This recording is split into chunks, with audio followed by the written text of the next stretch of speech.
മക്കളെ നല്ല മഴ പെയ്യുന്നോക്കാണ് നിങ്ങൾ അടിപൊളി മഴ പെയ്യണത്. 10-ാം തീയതി നല്ല മഴയാണ്. അപ്പോൾ നിങ്ങൾ മഴ അടിപൊളി മഴ.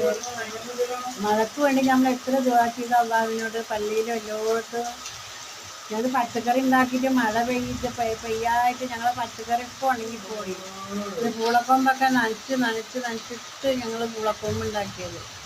നല്ല മഴയാണ്, നല്ല മഴ. നല്ല പെയ്യട്ടെ. നിങ്ങളുടെ നാട്ടിലൊക്കെ മഴ ഉണ്ടോ? നല്ല പെയ്യട്ടെ മഴ. നല്ല മഴ. ഇവിടെയൊക്കെ വെള്ളപ്പൊക്കം ഉണ്ടായി മിനിഞ്ഞാന്ന് ടൗണിലൊക്കെ. നല്ല മഴയാണ്. മഴ പെയ്യുന്നുണ്ട്, ഇട്ട് കിട്ടിയ മഴ. ഇടി മഴയൊക്കെ ഉണ്ട്. മഴ വെള്ളപ്പൊക്കം മഴ വെള്ളം നല്ല മഴ. ഒന്നും ഉണ്ടാക്കാനും പറ്റില്ല. നല്ല മഴ. മഴ പെയ്യുന്നൊക്കെ